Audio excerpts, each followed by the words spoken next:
আসসালামু আলাইকুম প্রিয় শিক্ষার্থী বন্ধুরা। আশা করি তোমরা সবাই ভালো আছো। আমি আফান তাহমিদ, প্রবাহ কোচিং সেন্টার দেওয়ানার শাখার পক্ষ থেকে সবাইকে স্বাগতম জানাই।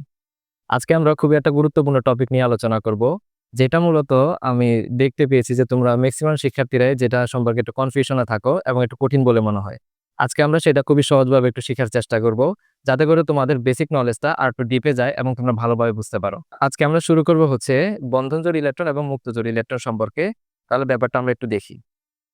বন্ধনজোড় ইলেকট্রন হচ্ছে ওই সকল ইলেকট্রন যারা হচ্ছে মূলত দুটি পরমাণুর মধ্যে রাসায়নিক বন্ধন গঠনের জন্য শেয়ার করা এক জোড়া ইলেকট্রন। তাহলে সেই ইলেকট্রনগুলো মূলত কোথায় থাকে? সেই ইলেকট্রনগুলো থাকে আসলে দুইটা পরমাণু যখন যৌগ গঠন করবে, সেই যৌগ গঠনের মাঝখানে যখন ইলেকট্রন শেয়ার হয়, সেই শেয়ারকৃত ইলেকট্রন জোড়গুলাই হচ্ছে যে বন্ধনজোড় ইলেকট্রন। যদি আমরা একটু পানির গঠনের দিকে চিন্তা করি, পানির গঠনটা দেখতে হচ্ছে অনেকটা এমন যে মাঝখানে থাকে অক্সিজেন এবং দুই পাশে থাকে দুইটা হাইড্রোজেন। তাহলে এই যে অক্সিজেন এবং হাইড্রোজেনের যে বন্ধনটা হয়েছে, সেখানের মধ্যে মূলত অক্সিজেন থেকে একটা ইলেকট্রন আসে এবং হাইড্রোজেন থেকে আরেকটা ইলেকট্রন আসে। এবং এই ২ টা ইলেকট্রন মূলত শেয়ারের মাধ্যমে তারা এখানে একটা বন্ধন তৈরি করে। সেম একইভাবে এখানে অক্সিজেনের একটা ইলেকট্রন থাকে এবং হাইড্রোজেনের একটা ইলেকট্রন থাকে। এই ২ টা ইলেকট্রনের মাধ্যমে মূলত তারা অক্সিজেন এবং হাইড্রোজেনের মধ্যে বন্ধন গঠন করে। তাহলে এই যে এই ইলেকট্রনগুলো মূলত যে তারা বন্ধন গঠনে অংশ নিল, সেই ইলেকট্রন জোড়গুলাকে মূলত আমরা বলব বন্ধন জোড় ইলেকট্রন। এবং মুক্ত যে ইলেকট্রনটা কি সেটা আমরা একটু দেখি। তাহলে এখন আমাদের টপিক হচ্ছে মুক্তজোড় ইলেকট্রন। মুক্তজোড় ইলেকট্রন হচ্ছে ওই সকল ইলেকট্রন যে সকল ইলেকট্রনগুলা পরমাণুর বন্ধন গঠনে অংশ নিবে না। অর্থাৎ তারা পরমাণুর যোজ্যত স্তরে থাকবে কিন্তু তারা বন্ধন গঠনে অংশ নেয় না। তাহলে সেটা দেখতে কেমন? যদি আমরা একটু সেম একইভাবে একটু আগে যে আমরা পানির গঠন দেখলাম, সে পানির গঠনের কথা যদি চিন্তা করি, তাহলে এই যে কেন্দ্রীয় পরমাণুটা হচ্ছে অক্সিজেন। সেই অক্সিজেনের যদি আমরা একটা ইলেকট্রন বিন্যাসটা লক্ষ্য করি, তাহলে অক্সিজেনের ইলেকট্রন বিন্যাসটা দেখতে অনেকটা এমন 1s2 2s2 2p4।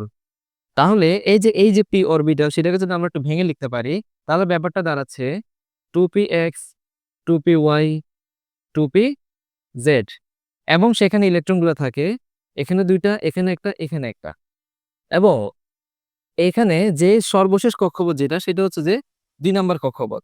সেই ২ নাম্বার কক্ষপথের মধ্যে এই যে 2p-y অরবিটালে একটা হাইড্রোজেন এসে বন্ধন গঠন করলো ইলেকট্রন শেয়ারের মাধ্যমে। এখানে আরেকটা হাইড্রোজেন এসে বন্ধন গঠন করলো।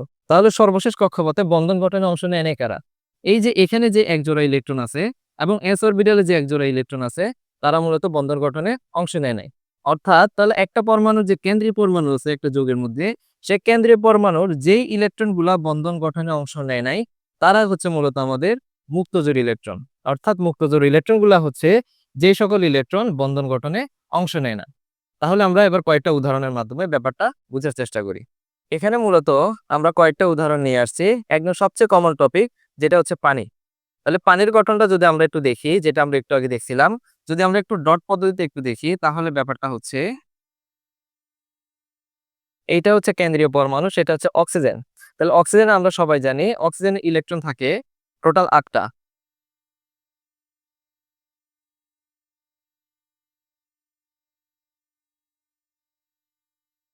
এটা ধরে নিলাম অক্সিজেনের গঠন। এখন যদি আমরা হাইড্রোজেনটাকে দেখতে পাই, হাইড্রোজেনকে যদি দেখি, হাইড্রোজেন এটা হচ্ছে হাইড্রোজেন পরমাণু এবং সে যে ইলেকট্রনটা শেয়ার করলো ধরে নিলাম এটা হচ্ছে সেই তার ইলেকট্রনটা। এবং অন্যদিকে এখানেও আরেকটা হাইড্রোজেন পরমাণু যেখানে এই ইলেকট্রনটা মূলত সে শেয়ার করছে। তাহলে এখন যদি আমরা দেখতে পাই এই যে অক্সিজেন, অক্সিজেনের এখানে এই যে এই একটা ইলেকট্রন এবং হাইড্রোজেনের একটা ইলেকট্রন বন্ধন গঠনে অংশ নিল এবং এই যে হাইড্রোজেনের এই একটা ইলেকট্রন এবং অক্সিজেনের এই ইলেকট্রন এখানে তারা বন্ধন গঠনে অংশ নিছে। তাহলে আমরা বলতে পারি এই গঠনের মধ্যে বন্ধন জোড় ইলেকট্রন হচ্ছে এই এক জোড়া এবং এই এক জোড়া। তাহলে এখানে মূলত বলা হয়েছে তাহলে বন্ড পেয়ার কয়টি? তাহলে আমরা বলতে পারি বন্ড পেয়ার ২ টি। এখন আমরা যদি দেখি যে অক্সিজেন পরমাণুর যে সর্বশেষ কক্ষপথ অর্থাৎ যোজ্যতা স্তর, সেখানে ইলেকট্রন কয়টা? সেখানে হচ্ছে ইলেকট্রন এই এক জোড়া, এই এক জোড়া, যেগুলা বন্ধন গঠনে অংশ নেয়। তাহলে বন্ধন গঠনে যদি অংশ না নেয়, তাহলে তারা হচ্ছে মুক্তজোড় ইলেকট্রন। তাহলে আমরা বলতে পারি এখানে মুক্তজোড় ইলেকট্রন কয় জোড়া? ২ জোড়া। এই এক জোড়া এবং এই এক জোড়া। আশা করি এই ব্যাপারে তোমরা ক্লিয়ার হইছো। এখন পরবর্তী উদাহরণ যদি আমরা দেখি সেটা হচ্ছে অ্যামোনিয়া।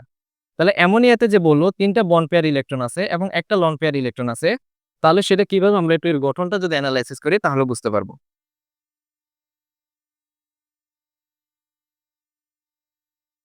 তাহলে এই অ্যামোনিয়ার মধ্যে কেন্দ্রীয় পরমাণু হচ্ছে নাইট্রোজেন। তাহলে এই যে নাইট্রোজেন, তাহলে নাইট্রোজেনের ইলেকট্রন বিন্যাসটা কেমন আমরা একটু দেখি। নাইট্রোজেনের গঠন হচ্ছে এইটা, এবং যেহেতু সে ৭ নম্বর পরমাণু তাহলে তার মধ্যে ইলেকট্রন থাকবে ৭ টা।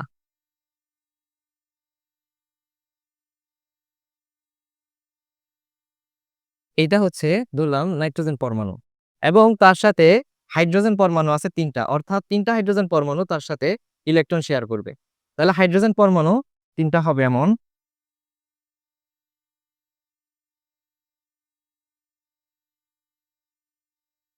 এটা হচ্ছে হাইড্রোজেনের শেয়ারকৃত ইলেকট্রন। এটা হবে হাইড্রোজেনের আরেকটা শেয়ারকৃত ইলেকট্রন। এবং এইটা হচ্ছে হাইড্রোজেনের আরেকটা শেয়ারকৃত ইলেকট্রন। অর্থাৎ একটা নাইট্রোজেন পরমাণুর সাথে ৩ টা হাইড্রোজেন যদি ইলেকট্রন শেয়ার করে তাহলে সেটাকে আমরা বলতেছি অ্যামোনিয়া পরমাণু। এখন তাহলে আমরা একটু দেখি এখানে কতগুলা ইলেকট্রন জোড়া বন্ধন গঠনে অংশ নিল। তাহলে এখানে যদি আমরা দেখি, এখানে হচ্ছে এক জোড়া ইলেকট্রন বন্ধন গঠনে অংশ নিল, এখানে আরেক জোড়া ইলেকট্রন এবং এখানে আরেক জোড়া ইলেকট্রন। তাহলে টোটাল ৩ জোড়া ইলেকট্রন বন্ধন গঠনে অংশ নেয়। তাহলে আমরা বলতে পারি এখানে বন্ড পেয়ার ইলেকট্রনের সংখ্যা হচ্ছে টোটাল ৩ টা। এবং আমরা যদি একটু লক্ষ্য করি যে এখানে ইলেকট্রন যেগুলা বন্ধন গঠনে অংশ নেয় না সেগুলো কোনটা? এই যে নাইট্রোজেন পরমাণুর সর্বশেষ কক্ষপথে এখানে হচ্ছে এক জোড়া ইলেকট্রন যেটা কোনো বন্ধন গঠনে অংশ নেয় নাই। তাহলে আমরা বলতে পারি এখানে লন পেয়ার ইলেকট্রন টোটাল কয়টা? এক জোড়া।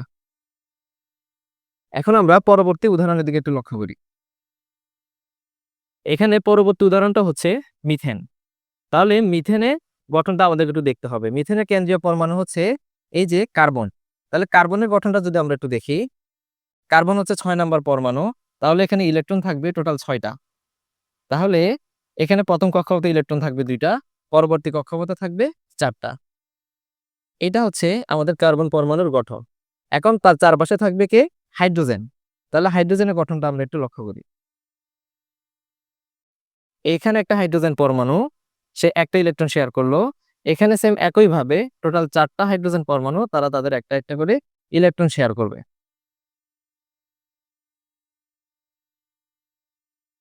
তাহলে এইটা হচ্ছে আমাদের টোটাল মিথেনের গাঠনিক সংকেত। তাহলে এই যে এখানে যদি আমরা একটু লক্ষ্য করি, তাহলে এখানে বন্ধন গঠনে আসলে কয়টা ইলেকট্রন কাজ করলো? যদি আমরা একটু দেখি, এখানে বন্ধন গঠনে এই যে এক জোড়া ইলেকট্রন বন্ধন গঠন করলো, এইখানে এক জোড়া ইলেকট্রন বন্ধন গঠন করলো, এখানে এক জোড়া এবং এখানে এক জোড়া। তাহলে টোটাল ৪ জোড়া ইলেকট্রন বন্ধন গঠনে অংশ নেয়। তাহলে আমরা বলতে পারি যে এখানে টোটাল বন্ড পেয়ার ইলেকট্রন কয়টা? সেটা হচ্ছে ৪ টা। তাহলে কোন ইলেকট্রনগুলো বন্ধন গঠনে অংশ নেয় নাই? যদি আমরা একটু যোজ্যতা স্তর লক্ষ্য করি, কার্বনের যোজ্যতা স্তরে এমন কোন ইলেকট্রন নাই যেখানে কোনো ইলেকট্রন বন্ধন গঠনে অংশ নেয় নাই।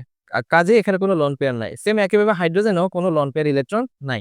তাহলে আমরা বলতে পারি এখানে লন পেয়ার ইলেকট্রন হচ্ছে টোটাল ০ টা। এখন আমরা পরবর্তী উদাহরণের দিকে একটু লক্ষ্য করি। তাহলে এই উদাহরণটা অন্য সকল উদাহরণ থেকে হালকা একটু ব্যতিক্রম। সেটা হচ্ছে কার্বন ডাই অক্সাইড। তাহলে এই কার্বন ডাই অক্সাইড পরমাণুতে আমার বন্ড পেয়ার ইলেকট্রন কয়টা এবং লন পেয়ার ইলেকট্রন কয়টা সেটা আমরা একটু খেয়াল করব। কাজে এখানে কার্বন ডাই অক্সাইড পরমাণুতে কেন্দ্রীয় পরমাণু হচ্ছে কার্বন। তাহলে আমরা একটু কার্বনের গঠনটা একটু দেখি। কার্বন যেহেতু ৬ নাম্বার পরমাণু, তাহলে এখানে ইলেকট্রন থাকবে টোটাল ৬ টা। তাহলে এখানে একটা, এখানে ২ টা এবং এখানে থাকবে টোটাল ৪ টা। এই ৪ টাকে কেন একসাথে লিখলাম ২ টা ২ টা করে সেটা আমরা একটু পরে বুঝতে পারব। এখন এই যে কার্বন পরমাণু তার সাথে ২ টা অক্সিজেন পরমাণু ইলেকট্রন শেয়ার করবে। তাহলে অক্সিজেন ২ টা পরমাণু যদি ইলেকট্রন শেয়ার করে, আমরা তো নরমালি জানি সমযোজী বন্ধনে পরমাণুগুলা সমান সংখ্যক ইলেকট্রন শেয়ার করবে। তাহলে এখানে যদি আমরা একটা অক্সিজেন পরমাণু আঁকি, তাহলে সেই অক্সিজেন পরমাণু কার্বনের সাথে ২ টা ইলেকট্রন শেয়ার করবে। এবং অন্যদিকে আমরা যদি এখানে আরেকটা অক্সিজেন পরমাণু আঁকি, তাহলে এখানে অক্সিজেন পরমাণু ২ টা ইলেকট্রন শেয়ার করবে। অর্থাৎ অক্সিজেন পরমাণু ২ টা ইলেকট্রন শেয়ার করলো এবং কার্বন পরমাণু ২ টা করে ইলেকট্রন শেয়ার করলো। অর্থাৎ সমান সংখ্যক ইলেকট্রন শেয়ারের মাধ্যমে তারা সমযোজী বন্ধন তৈরি করলো। এখন আমরা যদি একটু কেন্দ্রীয় পরমাণুটা লক্ষ্য করি, তাহলে দেখতে পাচ্ছি এই যে অক্সিজেনের যে সর্বশেষ কক্ষপথ সেখানে টোটাল ২ জোড়া ইলেকট্রন এবং এখানেও টোটাল ২ জোড়া ইলেকট্রন বন্ধন গঠনে অংশ নিছে। তাহলে আমরা যদি বলি বন্ড পেয়ার ইলেকট্রন এখানে কয়টা আছে? তাহলে বন্ড পেয়ার ইলেকট্রন এখানে একটা পেয়ার, দুইটা পেয়ার, তিনটা এবং চারটা পেয়ার, তাহলে টোটাল চারটা পেয়ার আমাদের বন্ড পেয়ার ইলেকট্রন পাওয়া যায়। এই জন্য মূলত এখানে যদি আমরা বলি তাহলে বন্ড পেয়ার ইলেকট্রন কয়টা, সেটা হচ্ছে চারটা। এখন এখানে আরেকটা কথা বলছে যে লন পেয়ার ইলেকট্রন কেন্দ্রীয় পরমাণু যে কার্বন আছে সেখানে কোনো ইলেকট্রন নাই, অর্থাৎ শূন্যটা ইলেকট্রন। তাহলে আমরা যদি একটা কার্বনের সর্বশেষ কক্ষপথটা লক্ষ্য করি তাহলে এখানে এমন কোনো ইলেকট্রন নাই যেটা বন্ধন গঠন ছাড়া খালি অবস্থায় আছে, কাজে আমরা বলতে পারি এখানে লন পেয়ার ইলেকট্রন হচ্ছে শূন্যটা। এবং এখানে আরেকটা কথা বলছে যে প্রতিটা অক্সিজেন পরমাণুতে দুইটা করে মোট চারটা লন পেয়ার ইলেকট্রন আছে। তাহলে আমরা অক্সিজেনের যদি ইলেকট্রনগুলো একটু কমপ্লিট করি তাহলে এখানে মূলত দুইটা ইলেকট্রন থাকবে এবং সর্বশেষ কক্ষপথে থাকবে ছয়টা। এখানে যদি দুইটা চলে যায় তাহলে বাকি আছে আর চারটা। এবং এইখানে যদি অক্সিজেনের গঠনটা আমরা একটু ক্লিয়ার করি তাহলে এখানে দুইটা এবং এখানে থাকবে টোটাল চারটা। তাহলে এখন যদি আমরা একটু দেখি যে অক্সিজেনের মধ্যে লন পেয়ার ইলেকট্রন কয়টা, তাহলে এইখানে এই যে এক জোড়া ইলেকট্রন সেটা কোনো বন্ধন গঠনে অংশ নেয় নাই, এখানে আরো এক জোড়া ইলেকট্রন যেটা বন্ধন গঠনে অংশ নেয় নাই, এবং এখানেও এই ইলেকট্রন জোড়া এবং এই ইলেকট্রন জোড়া বন্ধন গঠনে অংশ নেয়। তাহলে আমরা বলতে পারি যে এখানে লন পেয়ার ইলেকট্রন কয় জোড়া, এক জোড়া, দুই জোড়া, তিন জোড়া এবং চার জোড়া। কাজে এখানে এজন্য মূলত বলা হয়েছে এখানে টোটাল চার জোড়া লন পেয়ার ইলেকট্রন আছে। এখন সর্বশেষ উদাহরণ যেটা সেটা হচ্ছে হাইড্রোজেন ক্লোরাইড। তাহলে হাইড্রোজেন ক্লোরাইডের গঠনটা যদি আমরা একটু লক্ষ্য করি তাহলে এখানে কেন্দ্রীয় পরমাণু যদি আমরা একটু চিন্তা করি তাহলে সেটা হচ্ছে ক্লোরিন। তাহলে এই যে ক্লোরিনের গঠনটা যদি আমরা একটু দেখি, ক্লোরিনের মধ্যে টোটাল 17টা ইলেকট্রন থাকে, যেটা 17 নম্বর পরমাণু।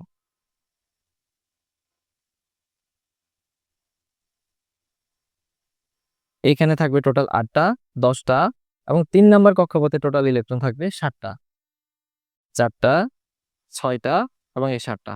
এবং তার সাথে একটা হাইড্রোজেন একটা ইলেকট্রন শেয়ার করবে, কাজে সে হাইড্রোজেন পরমাণুটা হবে দেখতে এমন যে এখানে হাইড্রোজেন পরমাণু সে একটা ইলেকট্রন শেয়ার করলো এবং ক্লোরিন এখানে একটা ইলেকট্রন শেয়ার করলো। কাজে আমরা এখানে আমরা বলতে পারি যে বন্ধন গঠনে মূলত এক জোড়া ইলেকট্রনে অংশগ্রহণ করছে। কাজে এখানে বলা যায় যে বন্ড পেয়ার ইলেকট্রন কয়টা, সেটা হচ্ছে একটা। তাহলে এখানে যে বললো যে লন পেয়ার ইলেকট্রন তিনটা, সেটা আশা করি এখন তোমরা বের করতে পারবা। এই যে ক্লোরিনের সর্বশেষ কক্ষপথ সেখানে এই এক জোড়া, দুই জোড়া এবং তিন জোড়া ইলেকট্রন যেটা হচ্ছে বন্ধন গঠনে অংশ নেয় নাই। কাজে আমরা বলতে পারি যে এখানে লন পেয়ার ইলেকট্রন হচ্ছে তিন জোড়া, অর্থাৎ তিনটা। আমরা যে দুইটা টপিক নিয়ে আলোচনা করলাম আশা করি তোমরা সবাই খুব সহজে বুঝতে পেরেছো। এভাবেই মূলত আমরা আমাদের অফলাইন ক্লাসে খুব সহজভাবে আলোচনা করব এবং বোঝার চেষ্টা করব। এবং দেখা হচ্ছে তাহলে আমাদের অফলাইন ক্লাসে। সে পর্যন্ত সবাই ভালো থাকবে, সুস্থ থাকবে। আল্লাহ হাফেজ।